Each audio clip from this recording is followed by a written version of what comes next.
There's a moment every Star Wars fan remembers. That first trailer for The Force Awakens. The music swelling, the Falcon blasting across the screen, Han looking straight at the camera and saying, "Chewie, we're home."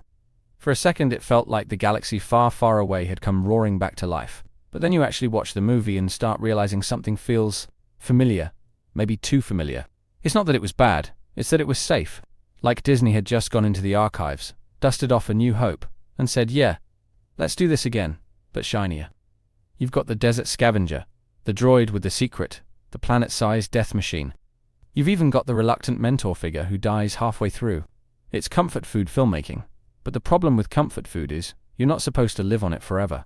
And don't get me wrong, that first watch still had magic. Rey and Finn escaping in the Falcon BB-8, rolling through the desert. That snowy lightsaber duel that actually felt messy and dangerous. But the more you think about it, the more it feels like a magician pulling off a trick you've already seen. It's still impressive, but you're not really fooled anymore. You're just clapping because you remember the first time. The weird thing is, nostalgia can work. Rogue One proved that when it gave us Vader's hallway massacre. The Mandalorian did it with Luke's shocking return. Those moments landed because they felt rare, like a gift. The Force Awakens, though, it wasn't just using nostalgia. It was leaning on it like a crutch. And the second you notice the limp, you can't unsee it. So then you start asking, was this movie truly the start of a bold new trilogy? Or just a very expensive cover band performance? Did it trust its new characters enough to stand on their own? Or were Rey, Finn, and Poe always destined to play second fiddle to the legends? And more importantly, what does that mean for the future of Star Wars if the first step forward is actually a step backward? In this video, we're going to break down exactly how The Force Awakens used nostalgia to win us over, why that strategy was both brilliant and dangerous, and how it set the entire sequel trilogy on a path it couldn't escape. We'll talk about the scenes that worked, the ones that fell flat, and the opportunities that got left on the cutting room floor. And by the end, you might just see this movie in a completely different light. When The Force Awakens hit theaters, it was sold as the triumphant return of Star Wars. A new generation of heroes, a continuation of the saga, and the promise of something fresh. But from the first trailers, the hook was clear. We weren't just getting new characters. We were getting Han, Leia, and Luke back. It was like Disney knew exactly which buttons to push on that nostalgia vending machine. There's no denying the thrill of seeing the Millennium Falcon soar through the sky again. Hearing Han say "Chewie, we're home" hit like a shot of pure fan serotonin. Audiences went wild, and for a moment it felt like the magic had truly returned.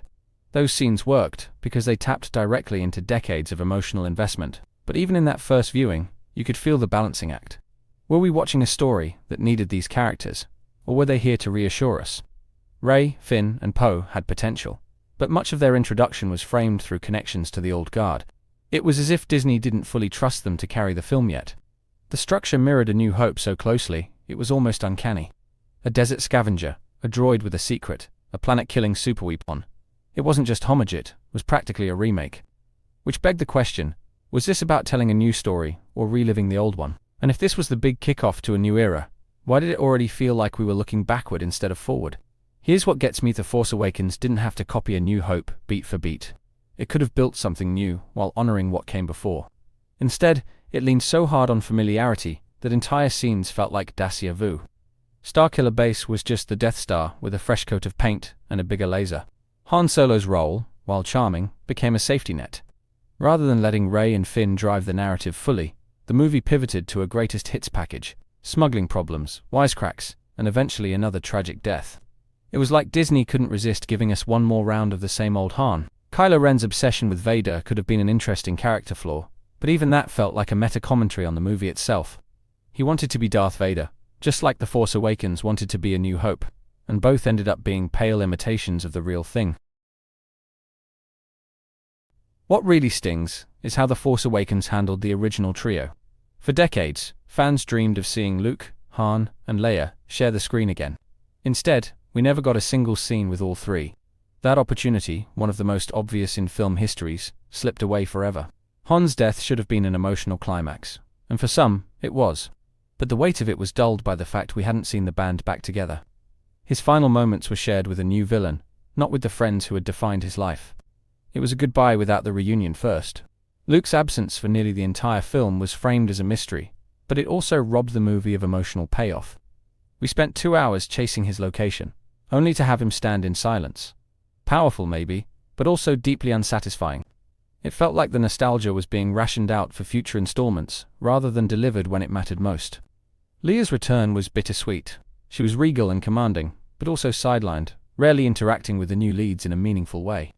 It was as if the film was scared to let her story overshadow theirs, yet unwilling to truly pass the torch. In trying to honor these legends, The Force Awakens somehow managed to leave them feeling incomplete. Still, you can't deny there were moments of pure Star Wars magic. The Millennium Falcon's chase through the wreckage of a Star Destroyer was exhilarating. Seeing X-Wings skim over the water while John Williams' score swelled was enough to give anyone goosebumps. Rey and Finn escaping Jakku in the Falcon felt like a true "this is Star Wars" moment. BB-8 rolling through the desert with that adorable beeping personality was an instant icon. Maz Kanata's castle was packed with strange creatures that brought back the sense of galactic wonder. And yes, the lightsaber battle in the snowy forest had a raw, almost primal energy that set it apart from the prequel's hyper-choreographed duels. For all its flaws, The Force Awakens did succeed in reminding us how Star Wars could feel. That sense of scale, that lived-in world, that rush of seeing a lightsaber ignite. It tapped into a kind of cinematic awe that's hard to fake. Even the ending, Rey holding out Luke's lightsaber in silence, was hauntingly beautiful. It promised that something epic was coming next, even if we didn't know what. It was a perfect hook. In those moments, nostalgia wasn't just a trick, it was a bridge between the old and the new. And maybe that's the lesson The Force Awakens leaves behind. Nostalgia can be a doorway, but it can't be the entire house. The film proved that audiences are more than willing to embrace new characters if they're given the chance. Imagine if the sequel trilogy had built fully on the foundations of Rey, Finn, and Poe, without constantly pulling them back to old templates. Finn's stormtrooper past could have reshaped the galaxy's view of the First Order.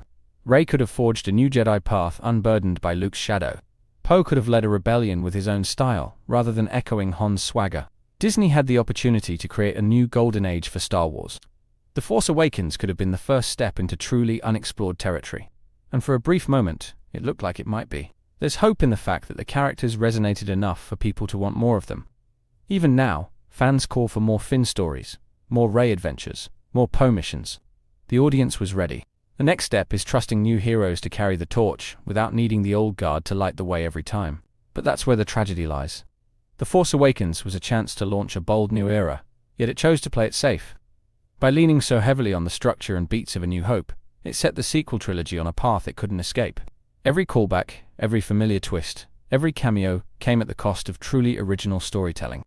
It was as if the film was afraid that without the safety net of nostalgia, audiences wouldn't show up.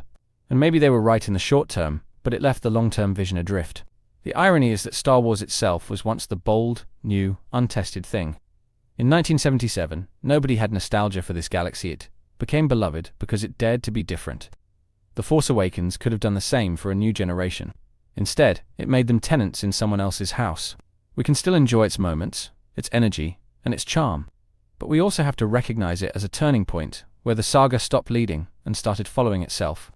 Nostalgia had become the master, and the saddest part is realizing that for all its heart, The Force Awakens might have been the first step toward Star Wars forgetting how to move forward at all. Thank you for watching. If you enjoy my videos, please consider looking at my pinned comment and checking out the links for my Amazon storefront. It contains my favorite Legos, my gear in which I make videos, and comics that I read on a daily basis. I update it constantly, so please, take a moment and click on the link. On top of that, check out my second channel, Critical Analysis Hub Plus, and my third channel, Critical Analysis Hub XP. Just one click would go on a long way in supporting my channels and future in YouTube.